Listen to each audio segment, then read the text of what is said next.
All right, everybody, let's stand for the pledge. I pledge allegiance to the flag of the United States of America and to the republic for which it stands, one nation, under God, indivisible, with liberty and justice for all. All right, my second grade. Good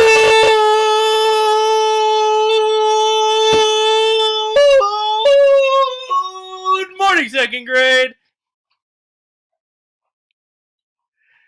Excellent to have you all back when the. Oh, All right, my second grade. Good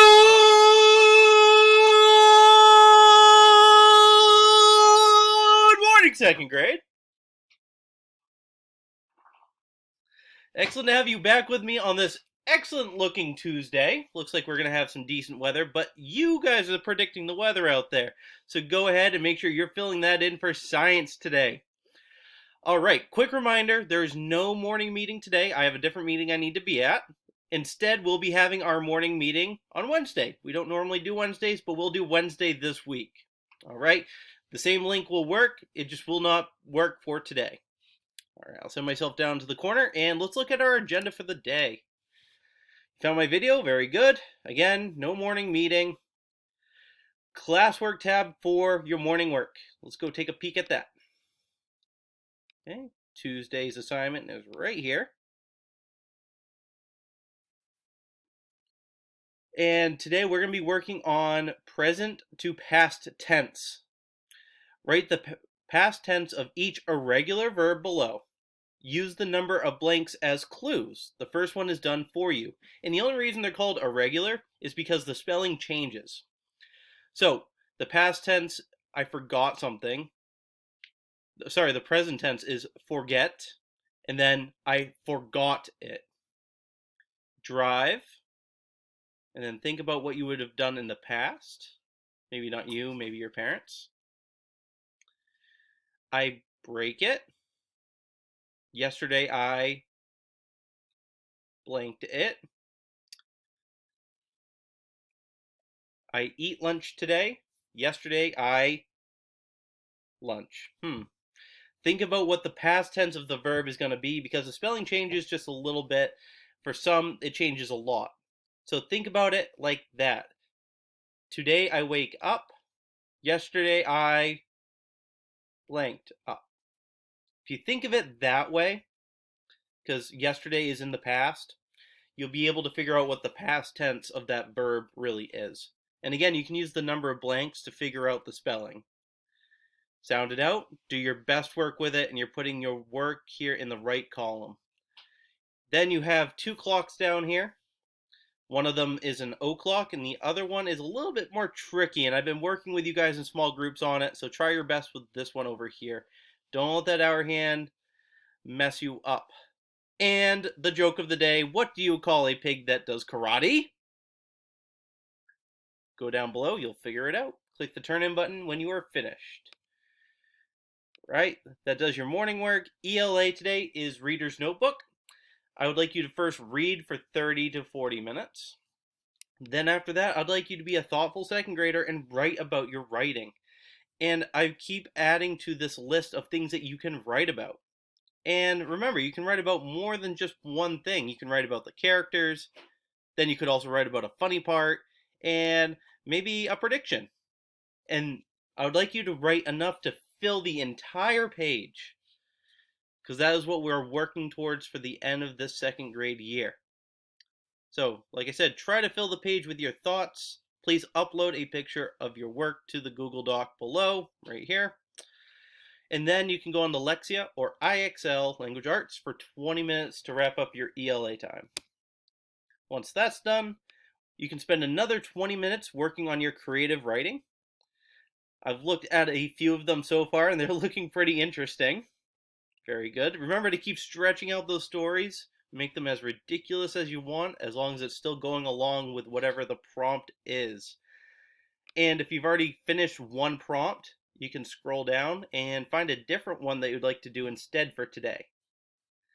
And make sure you're spending your 20 minutes doing that. You can do all of your work in the Google Doc, or you can be doing it on paper and then you just upload it taking pictures. Okay? Like I said, do that for 20 minutes. Keep working hard. Special today is art, and it's all about collections. And the directions are right here in this first Google Doc that Mrs. Davis has provided for you. It says, idea, collections. Do you like to collect things? I do. I am always bringing home rocks, leaves, fallen bark, or whatever I see that looks interesting to me. Here is one of my rock collections. Sometimes I get ideas for my art from my collections. What can you collect? What ideas do you have? Make some art or take a photo about your collection.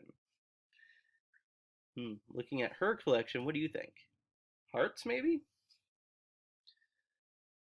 Look on the next page for my heart art. So that's what she did with the things that she found. Have fun with whatever you make from your collection idea. I chose to make 3 little cards. I used watercolors and looked at the marks and textures on the rocks. I started with a light pencil sketch first. So it looks like she takes one of the objects from her collection and then she does a piece of art that is very similar to it. I like that idea of looking at the texture of it and trying to do that in your art as well. I added some marks in the space around the heart shapes too. The dots kind of fills it in. That's a nice idea. Looks good. What art will you make that is inspired by a collection or something that you have that you really like? You can choose anything. All right, those are the directions for art. Can't edit anything in here. This is just the directions. When you are ready, you can do all of your art and upload it into this Google Doc so that Mrs. Davis and everybody else can see it. Well, not everyone else in the class, but all the teachers can, which would be really cool to see. And feel free to answer any of those questions that she posted in her directions in here as well, so that you can kind of explain your thinking. Looks good. Make sure you turn that in so that she knows that your art is done. After that, you have lunch and recess. Definitely try to get outside. Looks beautiful. Math today, we're doing a little bit more practice. And I have a really cool Google slide for you to work on. There are 3 slides. I'll show you how to do it. So, move the hands onto the clock that match the time below. So now we're working with the hands on the clock. I've given you the time. It is 1:35. So we know that the hour hand needs to be pointing at the 1 or somewhere close to the 1. And the minute hand needs to be pointing to 35. All right, and we have 3 sets of hands. And see, they're connected. So only one of these sets is correct. And you can kind of move it. You can see where the center is. Move it here. Now, it looks like that's the minute hand. The minute hand's pointing up there, and the hour hand's pointing to the 7, so that one's not quite right. We want the hour hand up at the top, maybe. And you can line it up, just kind of like that. And it looks like something like that. And once you've completed all the pages, make sure you move the hands over here. The turn in button is not here. You have to go back into my classroom, click View Assignment, and then click the turn in button right here. That's the only way you can turn in a Google slide. If you don't turn it in, again, that's okay. I still double checked and I can see if you've done it. And lastly, after that, oh, sorry, I lost myself. There we go. Once you're done, go into iExcel Math, the Q's, which is all about clocks, or Dreambox for 20 minutes. And to wrap up your day, do your science observation for Tuesday and your prediction for what tomorrow might bring. That's what I've got for you today. I'll be seeing many of you in our small group Zooms in just a little bit. So, my 2nd grade, work super hard and have an awesome Tuesday.